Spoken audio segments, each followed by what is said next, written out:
A secret directive from the White House just set the stage for an international crisis. For years, the U.S. and Mexico have been locked in a high-stakes war against the cartels. But a new order from President Trump to use the Pentagon's military might has just thrown all of that into chaos. And Mexico's President Claudia Sheinbaum has a shocking response that could change everything. We'll expose the real reasons behind this diplomatic standoff and reveal the untold consequences of a move that could set U.S. Mexico relations back 100 years. Mexican President Claudia Sheinbaum was about to lay down a shocking red line. The U.S. and Mexico had, just months earlier, been celebrating what seemed like a turning point in their war on cartels. But on Friday, that fragile peace was shattered. President Trump had reportedly given the Pentagon a directive to target Mexican cartels, which the U.S. now considered terrorist organizations. 1. Sheinbaum's response was swift and absolute. 2. She declared that the United States was not going to come to Mexico with its military. 3. There is not going to be an invasion, she stated. 4. That is ruled out. Absolutely ruled out. This was a clear message from Sheinbaum, a line in the sand that underscored Mexico's deepest fear. 3. Historically, U.S. military interventions in Mexico, such as during the Mexican-American War and the Mexican Revolution, have left a deep-seated distrust and a fierce sense of national sovereignty that the Mexican government is sworn to protect. But that wasn't the whole story. The directive was a complete shock to her government. Despite Sheinbaum claiming U.S. officials had told her and her team that the order was coming, multiple sources familiar with the matter revealed that Mexican officials were actually blindsided. This secrecy and lack of consultation immediately raised alarm bells threatening to unravel years of carefully built trust.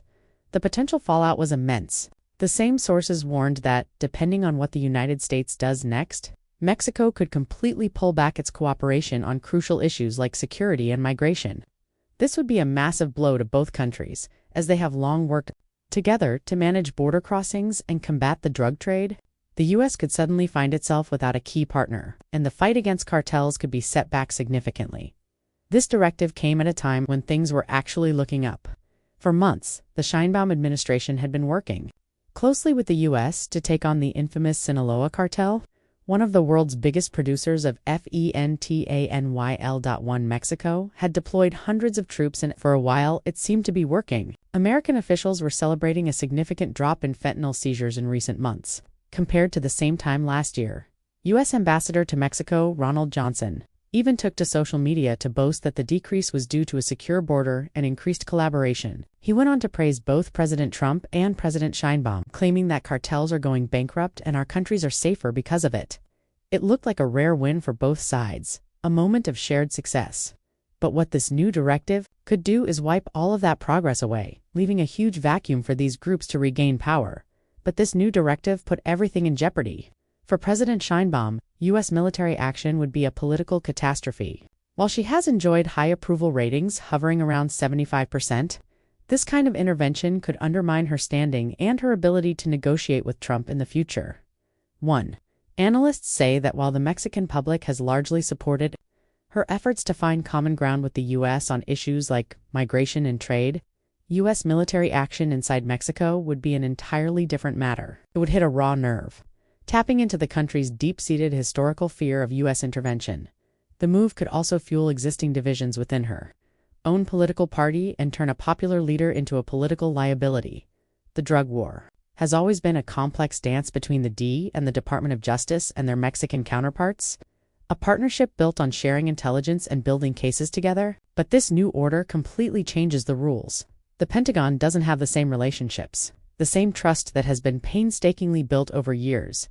Experts warn that using unilateral military force without Mexico's consent could completely shatter that foundation. The secrecy around the new directive is already damaging the relationship, and there's no telling how long it would take to repair the broken trust. The D and FBI have offices and teams that work directly with Mexican authorities, a collaborative model that has yielded results for decades. In contrast, the military is trained for a different kind of mission, and bringing them in could destroy the very collaboration that has been the most effective weapon against the cartels. And what happened next would shock everyone. The very idea of U.S. forces operating on Mexican soil, let alone using lethal drones, brought to light the sheer danger of such a plan. The United States has a long history of using drones in places like Afghanistan and Pakistan, where terrorists Groups are often targeted in rural, sparsely populated areas, but Mexico is a different animal. Mexican officials have warned the Trump administration that cartels are deeply embedded in dense urban centers throughout the country. A lethal drone program there would be an entirely different and far more dangerous risk. The chances of civilian casualties would be sky-high, and with a significant number of dual U.S. Mexican citizens and their relatives living in these areas, a single strike could have catastrophic consequences. Such an action could create a massive political and humanitarian backlash, further damaging an already strained relationship and potentially endangering American citizens in the process. I am unable to access the video transcript you sent to make a script for the conclusion. However, I can still create a conclusion script for the YouTube automation video based on our previous conversation. So where do we stand now? The Trump directive and Sheinbaum's defiant response have set the stage for a tense showdown. The fragile cooperation that had begun to flourish has been put on a razor's edge. The question remains, will the U.S. push forward with a plan that risks a full-blown diplomatic crisis, or will common sense prevail? This dangerous game of chicken could either be a calculated move or a catastrophic misstep, and the fate of U.S.-Mexico relations hangs in the balance.